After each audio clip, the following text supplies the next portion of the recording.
un día que fue un predicador de Guatemala a México y dijo, reconozcan sus lugares. Unos adolescentes se pusieron a mirar fiestas a mí. Y a veces uno ya no sabe ni qué decir o cómo hablar, pero bueno, se reconocieron sus lugares, tomaron sus asientos.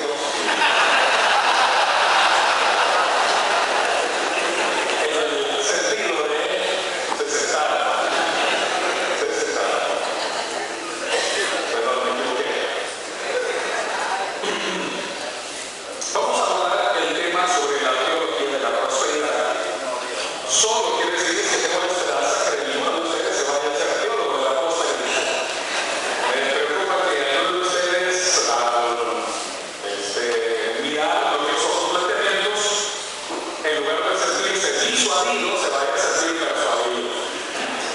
Desde ahora les digo que lo que vamos a tratar es de disuadirlos de estos planteamientos y vamos a mirar los diferentes criterios y opiniones que tienen algunos de estos autores que explican sobre la prosperidad como parte de la vida cristiana, como algo esencial de la vida cristiana.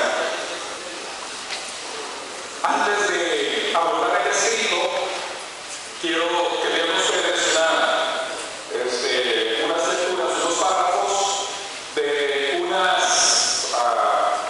uno de los autores que se ha vuelto más popular en Estados Unidos y que tal vez llega a través de diferentes canales, diferentes medios, entre otros a través de la literatura.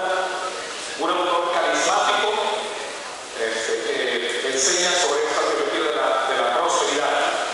Y si algunos de ustedes han leído este libro,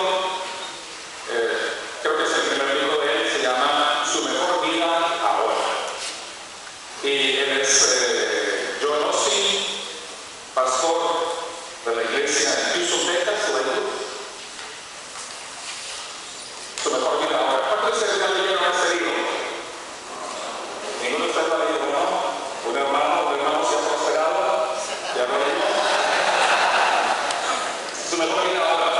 Es importante que leamos, ¿verdad? Porque no solamente tenemos que saber lo que tenemos que hacer, sino también tenemos que saber lo que no debemos hacer y cómo orientar a los miembros de nuestra iglesia. Este libro, Su mejor vida ahora, incluye, dice en su título, 7 pasos para vivir a su máximo potencial. Dice nada más.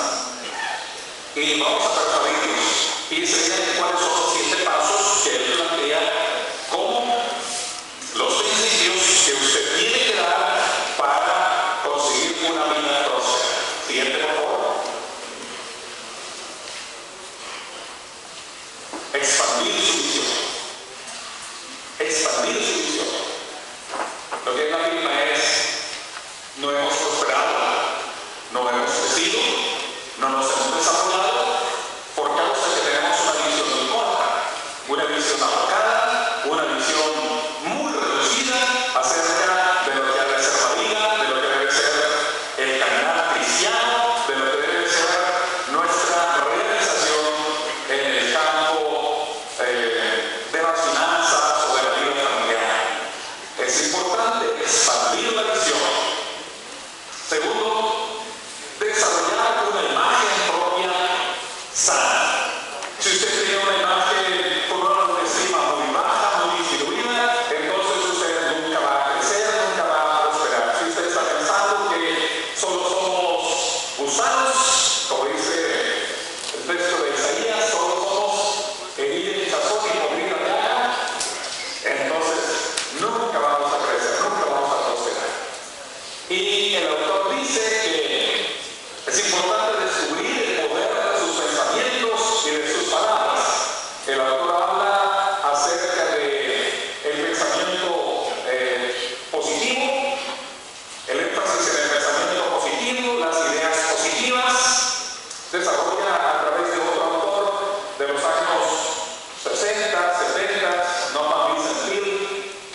y en su mente antes de poder recibirlo. Usted tiene que comenzar ya a imaginar, a visualizar, tiene que comenzar a mirarse como que ya lo tiene, como que ya está allí, ya está sentado en ese lugar, ¿verdad? Imagínense que ya está allí. Esta mañana cuando estábamos desayunando y nos atendieron muy generosamente nuestros hermanos, dice el muchacho que estaba allá, dice, la próxima convención yo voy a ser presidente. Bueno, pero así se que otro le dijo, ten cuidado lo que dices, a lo mejor te vas de ahí sin credencial.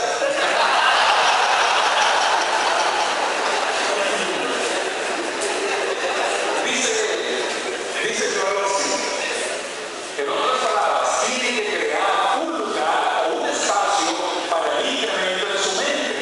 Después, dice bien, después, primero usted lo cocina, primero usted le da lugar en su mente y después Dios hará que llegue a pasar. Dios hará que llegue a pasar porque usted ya lo imaginó, porque usted ya lo visualizó. Hasta que no aprenda a expandir su visión, viendo el futuro con sus ojos de fe, su propia manera errónea de pensar detendrá que vengan cosas buenas a su vida. Si no ha pasado algo extraordinario es porque usted no lo ha creído. Esta sería la afirmación. Dios no impartirá ideas frescas y creativas y bendiciones en viejas actitudes. Eso es lo que él dice. La siguiente, por favor.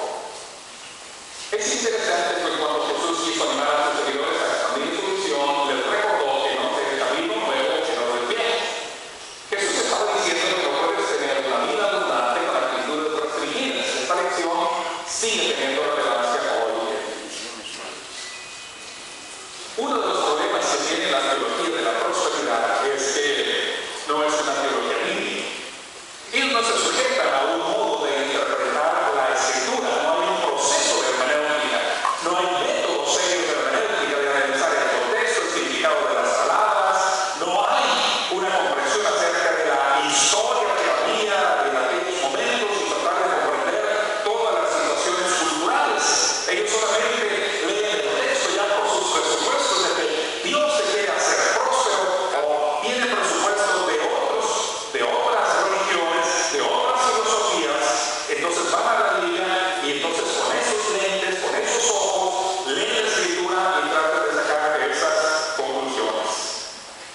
Jesús no estaba diciendo eso en ese pasaje de los odres nuevos o los odres viejos. Él estaba hablando acerca de la palabra, acerca de su palabra, no acerca de la prosperidad, no acerca del bienestar económico. Estaba hablando de cómo si no tienes una conversión, si no tienes un cambio en el corazón, la palabra de Dios te va a reventar, o sea, no va a perdurar en tu vida.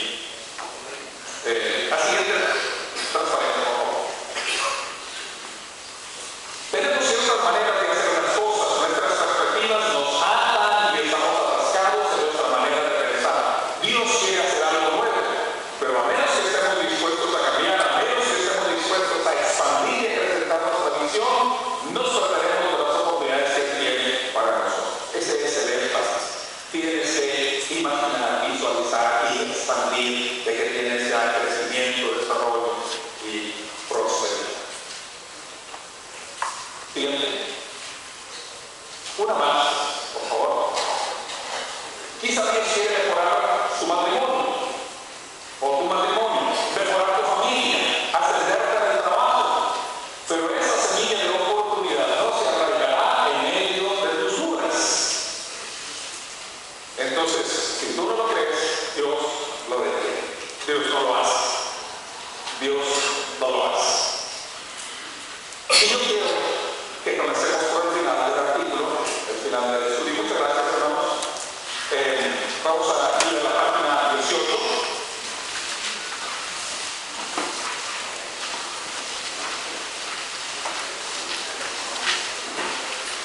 Y también quiero que veamos un texto en Colosenses.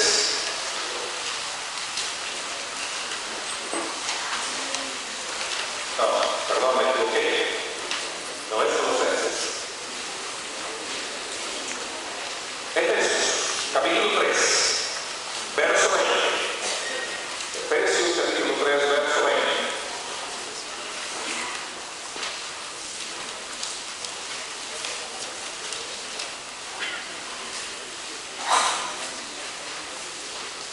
Pablo dice, cuando estaba diciéndole a la iglesia de Éfeso que él estaba hablando por ellos, oraba para que ellos fuesen arraigados, para que habite Cristo en sus corazones, para que lleguen a la plenitud de lo que Dios quiere hacer de ellos. Y les dice en el verso 20, y a aquel que es poderoso para hacer todas las cosas, mucho más abundantemente de lo que pedimos o entendemos, según el poder que actúa en nosotros. A él sea gloria en la iglesia en Cristo Jesús. Dios es poderoso para hacer las cosas. No solo como yo las imagino o las creo. Pablo dice, para hacer las cosas mucho más abundantemente de lo que pedimos o entendemos. Porque Dios está más allá de nuestra mente. Dios está más allá. Y quiero por favor que veamos en la página 18 el apartado que dice la oposición frente a los movimientos neocaristas. En algunas iglesias evangélicas, algunas del ramo evangélico, se están manifestando muchas prácticas sincretistas. Sincretismo quiere decir mezcla de credos. Mezcla de credos. Muchas iglesias se están moviendo con elementos mágicos, con conceptualizaciones mágicas. Y mucho de sus preceptos es que están creyendo en el mundo mágico. Yo me parece que alguna vez les he comentado sobre eso. ¿De dónde nosotros derivamos? ¿De dónde hemos tomado el hecho de decir a una persona cuando estornuda, salud? ¿Qué significa para nosotros?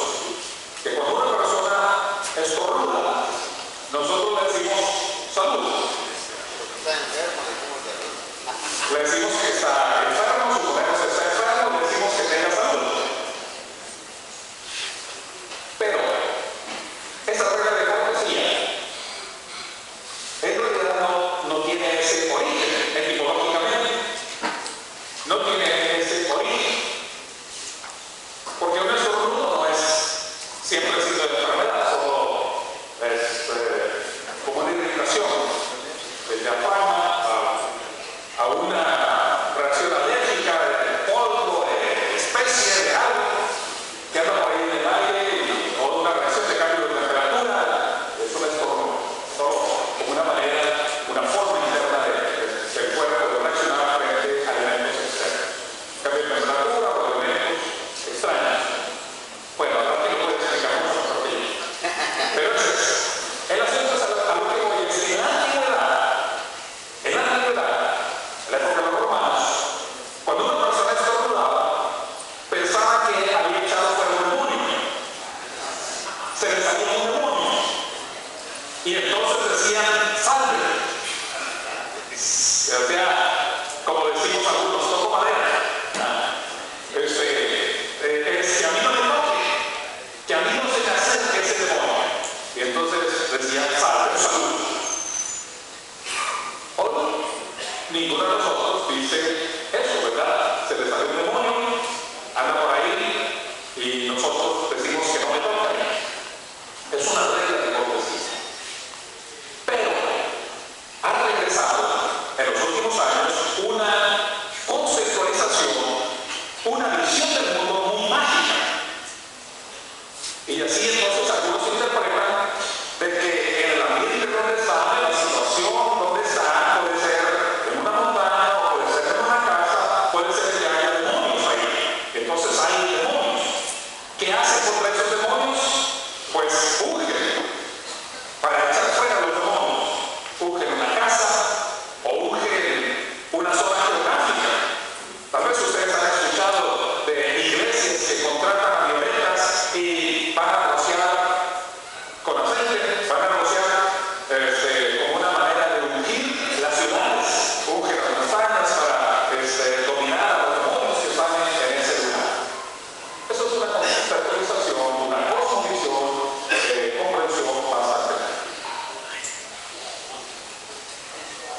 A algunas iglesias les han enseñado a hacerse test de textos bíblicos.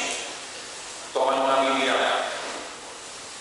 y cortan sus páginas, recortan el Salmo 23, por ejemplo, y entonces sumergen el texto, literalmente, el texto, sumergen la hoja en el agua caliente, para hacerse un té del Salmo 23. Y entonces, es exactamente, es literal. Es literal. Algunas iglesias están haciendo mezclas de cosmovisiones paganas, cosmovisiones primitivas, con los credos de la Biblia, las afirmaciones de la Biblia.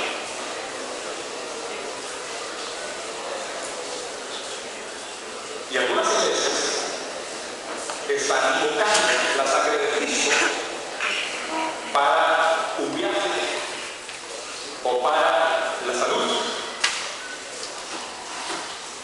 Escuché de una persona decir que la sangre de Cristo te protege en el camino.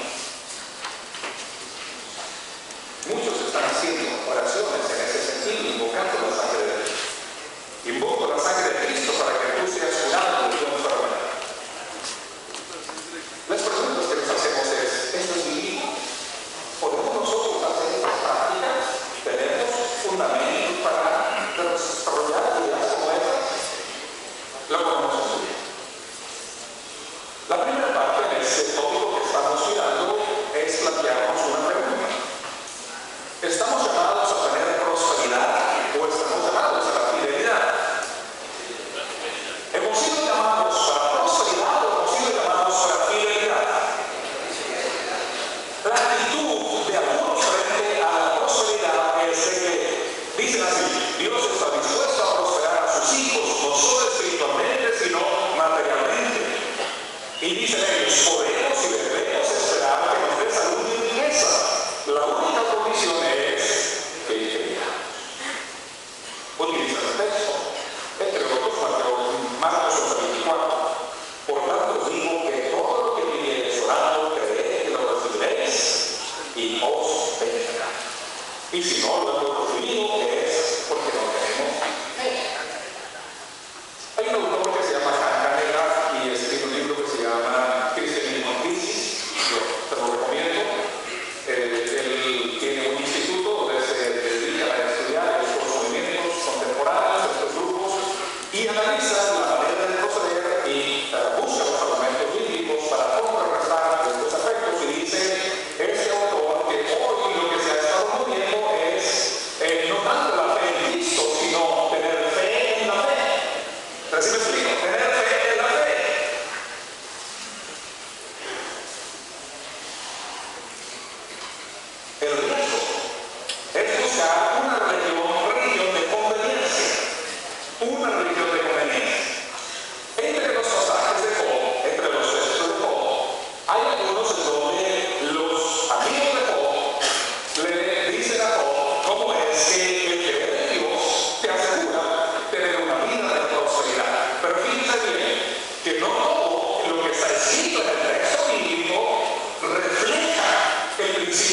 Si Jesús hubiese querido que nosotros, ¿verdad?, que nosotros creyésemos de manera plena, total, inmediata, habría repartido dinero en abundancia a toda la gente.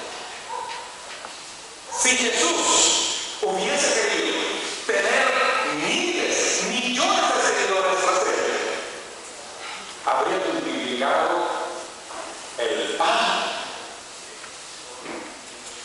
cada vez que orase. Y no solamente, habría convertido una piedra en pan. Le habría dicho a la montaña que se convirtiera en pan. ¿Ustedes piensan que muchos hubieran creído que él era el enviado de Dios? Muchos habrían pensado, muchos habrían creído que él era el enviado de Dios cuando hubiesen visto esa montaña de pan.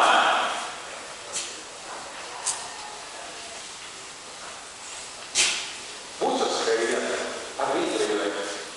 Si Jesús hubiera querido convencer por medio de actos extraordinarios, por medio de realizaciones extraordinarias, se habría lanzado desde lo alto del templo al abismo. Algunos ya habían realizado ese acto. Se sabe de 2 o 3 profetas medio tocados que creyendo, ¿verdad?, que Dios los iba a rescatar, se habían lanzado al abismo y habían perecido allá abajo. Jesús se podría haber lanzado y su ángel, el ángel o los ángeles lo podrían haber tomado y haber hecho que él aterrizara y decir aplausos, aplausos. Jesús podría haber hecho eso, pero no lo hizo. Él no quiso ganarse la admiración de la gente por los milagros que hacía. Los milagros que hizo fueron enseñanzas, los milagros que hizo fueron demostraciones del reino de Dios. Fueron demostraciones de lo que habría de venir en el futuro. Ese es el comienzo. Pero lo que va a venir es la plenitud. Pero él no se la pasó haciendo actos espectaculares. No se la pasó haciendo esos actos. Porque no quería que la gente le siguiera solo por el pan o solo por el milagro inmediato que tenía. Jesús no sanó a todos los enfermos. Solo sanó a algunos. Y algunos ni siquiera se lo agradecieron. Muchos ni siquiera reconocieron lo que el Señor hizo en sus vidas. Pero mucha gente se pregunta, ¿y si me voy a tu iglesia voy a sanar? ¿Y si me hago parte de tu iglesia, ahora sí voy a tener prosperidad? ¿Me va a ir bien? ¿Van a ir bien mis negocios? Y nosotros le decimos, no, probablemente vas a tener más problemas. Entonces no, me voy con Casio.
Ese es su testimonio.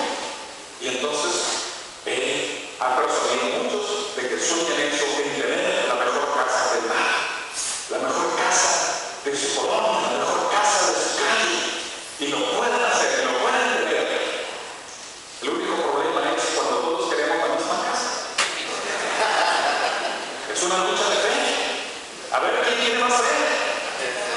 A ver cómo dice Dios, bueno, a ver quién quiere más. O a ver quién siembra más. A veces es expresiones muy engañosas, convincentes, pero muy engañosas. Quiero que veamos un ejemplo de la vida. ¿Cómo es que Dios actúa más allá de la fe de los creyentes? Un ejemplo, en Hechos capítulo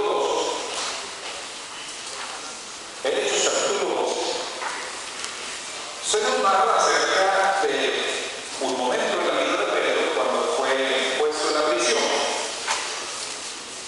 Él está en la cárcel y la iglesia estaba orando por Pedro. Dice, y habiendo considerado esto, llegó a casa de María, la madre de Juan, el cual tenía por su hermano de Marcos, donde muchos estaban reunidos. ¿Qué estaban haciendo? Orando. Esta congregación sabía que Pedro estaba en la cárcel. ¿Suponen ustedes que estarían orando porque salía de prisión? ¿Suponen ustedes que estarían pidiendo por Pedro? ¿Suponemos que estarían orando por el apóstol que estaba en la cárcel? Digamos que sí. Tienen miedo de contestar a la gente. Creo que voy a poner una trampa, pero no. Suponemos que esta congregación está orando por el apóstol que estaba en la prisión, que estaba en la cárcel. La iglesia está orando por él.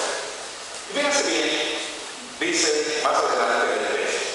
Cuando llegó Pedro a la puerta del patio, salió a escuchar a una muchacha llamada Rode, la cual, cuando reconoció la voz de Pedro, de gozo, no abrió la puerta, sino que corriendo adentro dio la nueva de que Pedro estaba a la puerta. Y ellos le dijeron, ¿qué le dijeron? Estás loca. Pero ellos aseguraban que así era. O sea, que Pedro estaba ahí a la puerta. Entonces ellos decían, es su ángel. Mas Pedro persistía en llamar, y cuando abrieron y la vieron, se quedaron atónitos. O sea que no habían visualizado que Pedro iba a salir de la casa. Dios responde más allá de nuestra fe. Dios actúa más allá de nuestra fe. Sí. ¿Por qué? Porque Dios es. Porque Dios sabe lo que es conveniente a su iglesia, a sus hijos, en un momento de la vida. Ellos pudieron haber estado orando por la liberación de Pedro. Pudieron haber estado orando para que él fuese sacado de la cárcel, para que él fuese liberado de la prisión. Y cuando apareció, porque la voluntad de Dios así lo quiso, ellos no lo creyeron. Ellos no lo creyeron. Dios está más allá de lo que pedimos o entendemos. Los creyentes no siempre sabemos qué pedir. Dice Romanos capítulo 8, verso 26. Y de igual manera, el Espíritu nos ayuda en nuestra debilidad, pues ¿qué hemos de pedir como conviene? No lo sabemos. Pero el Espíritu mismo intercede por nosotros con gemidos indecibles. No siempre se pedir. ¿Por qué? Porque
veamos estos argumentos.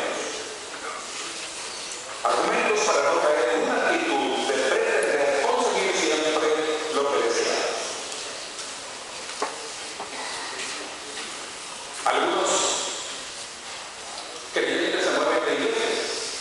Hay una migración, así como hay migración de un país a otro. Hay guatemaltecos en Estados Unidos, en Europa, muchos han emigrado por diferentes lugares. Así también hay muchos cristianos que van migrando de una congregación a otra. Hay iglesias que todavía no tienen muchas conversiones de gente no creyente, sino lo único que hacen es robar ovejas de otras iglesias y les presentan discursos de salud y de prosperidad. Pero, fijémonos bien, hermanos, hasta ahora los creyentes en cualquier iglesia siguen muriendo.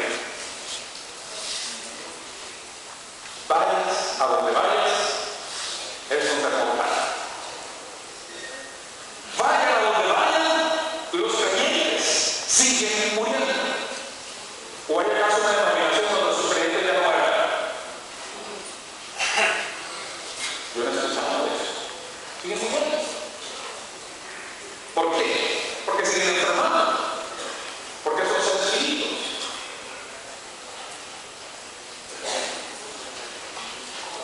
Una hermana que se crió en nuestra iglesia, nació en familia de la iglesia, y cuando tenía como unos 40 años abandonó la iglesia.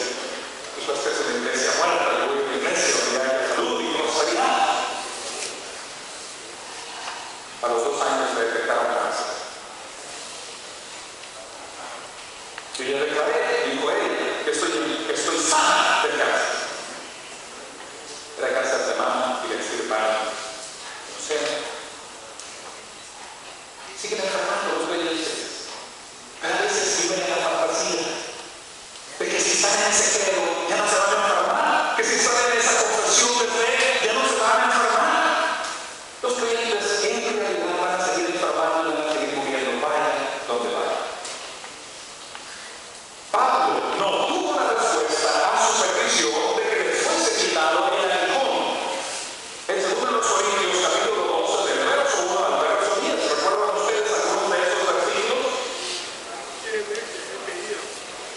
Hermanos, ¿ustedes quieren almorzar? ¿Quieren almorzar a tiempo o quieren almorzar fuera de tiempo? ¿Fuera de tiempo? Bueno, no les importa la comida ni la bebida. Yo no sé si ustedes se están hablando con todos. Vamos a ir al tiempo, y no se preocupen, nosotros vamos a terminar estos apartados. 2 Corintios capítulo 12. 2 Corintios capítulo 12. Hay una controversia. Parece que en la comunidad de Corinto hay algunos de origen judío cristianos, que también entraron en la idea de que el verdadero apostolado se tiene que demostrar con milagros o hechos extraordinarios. Y Pablo no relataba ninguno de ellos. Parece que no había habido manifestaciones milagrosas de sanaciones o otros actos extraordinarios, y ellos cuestionaban el apostolado de Pablo y decían que entonces no era un apóstol legítimo. Y Pablo le dice, bueno, ustedes me están pidiendo cosas extraordinarias, yo solo les voy a relatar una cosa extraordinaria. Se dio nombre a la tercera persona, hablando de sí mismo, que hace 14 años fue arrebatado al cielo, al paraíso, etc. Dice, pero no sé si fue en el cuerpo o fuera del cuerpo. Y dice, sí, tengo esa experiencia extraordinaria, pero yo no me voy a gloriar a eso. Si me voy a gloriar, me voy a gloriar más bien de todas mis habilidades. Voy a gloriar, bueno, de todo aquello que he necesitado de Dios. Hay otro pasaje donde dice, voy a gloriar de que me ha azotado, de que he vivido con hambre, de que le he pasado mal. No voy a gloriar de eso. Esas son las marcas de la cruz de Cristo. Esas son las marcas de la cruz de Cristo. Y dice, y para que yo no me sienta carne. Dice en el verso 6. Y verso 7. Y para que la grandeza de la revelación no me exaltase desde